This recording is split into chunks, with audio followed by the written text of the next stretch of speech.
अस्सलामु अलैकुम वरहमतुल्लाहि वबरकातुहू। क्या हाल है भैया आप लोगों का? खैरियत से? जी अल्हम्दुलिल्लाह। लास्ट लेक्चर में हमने डिस्कस किया था via Zoom eigen values. Linear algebra का बड़ा एक इम्पॉर्टेंट टॉपिक था आइगन वैल्यूज़ और आइगन वेक्टर्स का। लेकिन चूँकि बहुत सारे स्टूडेंट्स थे, उनका ये लेक्चर मिस हो गया था क्योंकि 2 दफ़ा टाइम देना पड़ा। तो इसलिए इस लेक्चर को दोबारा मैं रिकॉर्ड करवा रहा हूँ आप लोगों की मोहब्बत की वजह से। अल्लाह ताला आप सबको कामयाब करे जी। मैं एक आपको बात बताता हूँ कि देखें, जब बस पे बैठ जाते हैं ना, तो फिर अल्लाह ताला के बाद ड्राइवर जो होता है ना, उसके ऊपर पूरा एतबार और इत्मीनान करता है। अगर बार बार आप ड्राइवर को छेड़ते हैं ना, तो ड्राइवर 2 काम करेगा।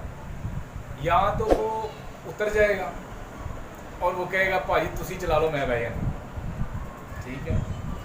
या दूसरा ये करेगा, इतनी टेंशन में वो ये करेगा कहीं ना कहीं गाड़ी को लगा देगा। तो इसलिए आप बिलीव करें इंशाल्लाह ताला, अल्लाह ताला के फजल करम से आपका सारा सिलेबस भी होगा, आपके सारे मामलात इंशाल्लाह ताला बेहतर होंगे। ये हम काफ़िले की तरह चल पड़े। तो एक शेर सुना के तो फिर शुरू करते हैं।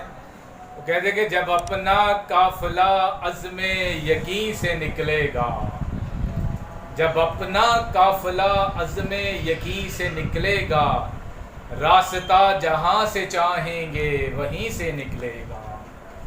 ऐ वतन की रेत ज़रा एड़ियाँ रगड़ने तो दे, मुझे यकीन है कि पानी यहीं से निकलेगा। चले आए जी, फिर लेक्चर शुरू करते हैं।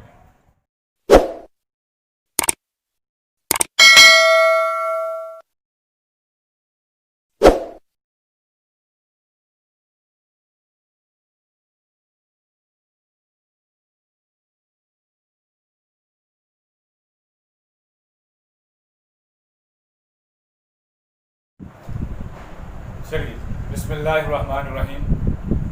रब्बि शरह ली सदरी व यस्सिर ली अमरी वहलुल उक़दतम मिन लिसानी यफ़क़हू क़ौली रब्बि ज़िदनी इल्मा। तो हम स्टार्ट कर रहे हैं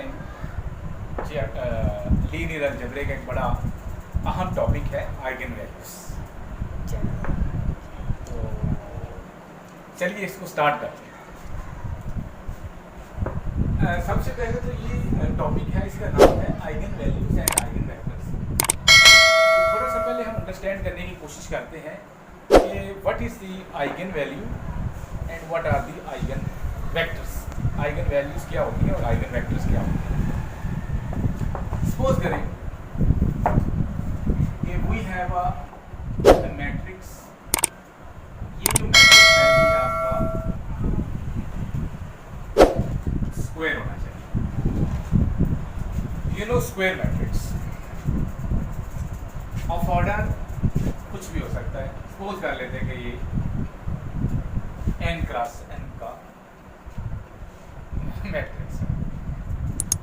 ओके, तो क्या होता है अगर हम इसको अगर किसी इस तरह लिख सके, a v is equal to lambda time v।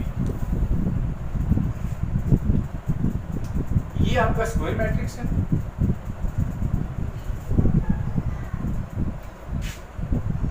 This is the square matrix.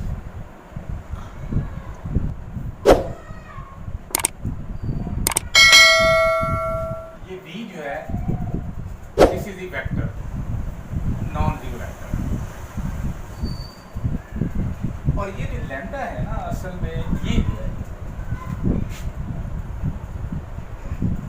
This lambda is called eigen value. किसकी आइगन वैल्यू ऑफ मैट्रिक्स। कोई भी मैट्रिक्स होगा स्क्वायर को, कोई भी साइज हो सकता है, 2 cross 2, 1 cross 1, 3 cross 3 and so on. Lambda is an eigenvalue of A if there exist non-zero vector V such that AB is equal to lambda times.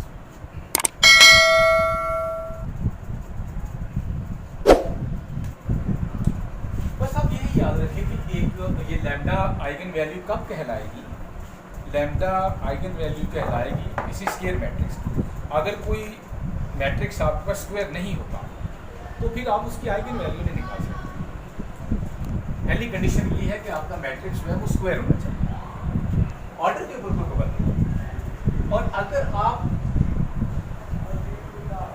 एक नॉन जीरो वेक्टर भी V find कर सकें और अगर आप उन दोनों matrix को मल्टीप्लाई करें तो वो लैम्डा टाइम V आए तो फिर हम कहते हैं कि लैम्डा जो है वो इसकी आइगन वैल्यू है। ये सारी बातें आपने, ये मैथमेटिकल मेथड की बुक है, इसका चैप्टर नंबर 7 है, इसमें सारी बातें आपने पढ़ चुकी हैं, तो मैं इसलिए इसकी डिटेल में भी नहीं जाता। तो अगर यहाँ से ये बहुत हमें बड़ा मैसेज देता है। देखिए इसी को मैं दोबारा लिखता हूँ। For example AB is equal to lambda times. I may write it as AB minus lambda V is equal to, इसमें से आप A माइनस लैम्डा कॉमन निकालिए, V is equal to, अगर आप इसको ऐसे भी लिख दें तो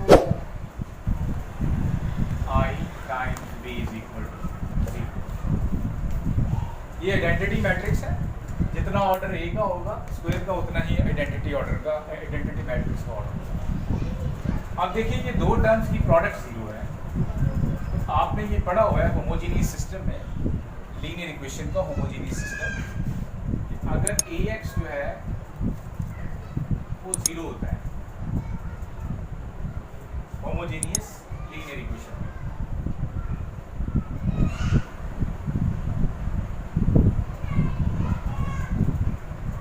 homogeneous linear equation AX is equal to 0 है और ये नॉन ट्रिवियल सॉल्यूशन नहीं है, इसलिए कि ये जो वेक्टर इसको V, ये V यहाँ पे 0 नहीं है क्योंकि इसकी डेफिनेशन नॉन जीरो वेक्टर, जो भी वेक्टर होगा वो नॉन जीरो। अगर ये नॉन जीरो नहीं है तो नॉन ट्रिवियल सॉल्यूशन में क्या होता है होमोजेनियस सिस्टम में, तो फिर इसका डिटर्मिनेंट जो होता है ना वो जीरो होगा, इसका डिटर्मिनेंट जीरो होगा। ये पढ़ा हुआ है हमने होमोजेनियस सिस्टम में। एक तो ट्रिवियल सॉल्यूशन होता है, एक नॉन ट्रिवियल सॉल्यूशन होता है। नॉन ट्रिवियल का मतलब यही है ना कि ये जीरो नहीं हो सकता। तो नॉन ट्रिवियल सॉल्यूशन होता है, उसमें ये होता है कि जहाँ पे जो डिटर्मिनेंट है वो जीरो होता है, तो इस वाली चीज़ का जीरो होगा। ये जो वेक्टर के साथ चीज होगी ना उसका डिटर्मिनेंट है। अब इस वक्त वेक्टर के साथ ये है, इसका मतलब है that is A minus lambda I is equal to, और determinant of A minus lambda I is equal to जी। अगर आपने किसी भी स्क्वायर मैट्रिक्स की आइगन वैल्यूज फाइंड करनी है तो आपने अब क्या करना है, वो मैट्रिक्स लेना है A, उसमें से माइनस लैम्डा I करेंगे, उसका डिटर्मिनेंट को जीरो के इक्वल रखेंगे। यहाँ से आपकी जो वैल्यूज आएंगी ना, जितनी भी आए, वो डिपेंड करेगा उसके ऑर्डर के ऊपर। This is called the eigen values, eigen values. तो दोबारा एक दफ़ा मैं आपको बताता हूँ कि क्या किया हमने। कोई भी लैम्डा आइगन वैल्यू होगी किसी मैट्रिक्स A की, मैट्रिक्स आपका स्क्वायर होना चाहिए, कोई रेक्टेंगुलर मैट्रिक्स वगैरह नहीं होना चाहिए। अगर उसके कॉरेस्पॉन्ड आपको एक नॉन जीरो वेक्टर मिले, फर्ज करें ये देखिए लैम्डा है, ये लैम्डा है और इसके कॉरेस्पॉन्ड आपको एक नॉन जीरो वेक्टर मिले। कॉरेस्पॉन्डेंस यही होती है ना, इस लैम्डा के कॉरेस्पॉन्ड आपको एक नॉन जीरो वेक्टर मिले, तो उस इस सारे प्रोसीजर से जो वैल्यूज मिलती है उसको हम आइगन वैल्यूज कहते हैं। इसको फिर मैंने थोड़ा सॉल्व भी किया है। AB is equal to lambda V, यहाँ से माइनस कर लें, ऐसे लिख लें, ऐसे लिख लें, फिर ये होमोजीनियस सिस्टम आ गया। आपने ये फर्स्ट ईयर में भी पढ़ा भी है, पढ़ाया भी है। इसका नॉन ट्रिवियल सॉल्यूशन है तो ये डिटर्मिनेंट ज़ीरो होगा डेफिनेटली, इसके सॉल्यूशन आएंगे, यूनिक होगा या इनफाइनाइट फाइनाइट सॉल्यूशन होगा।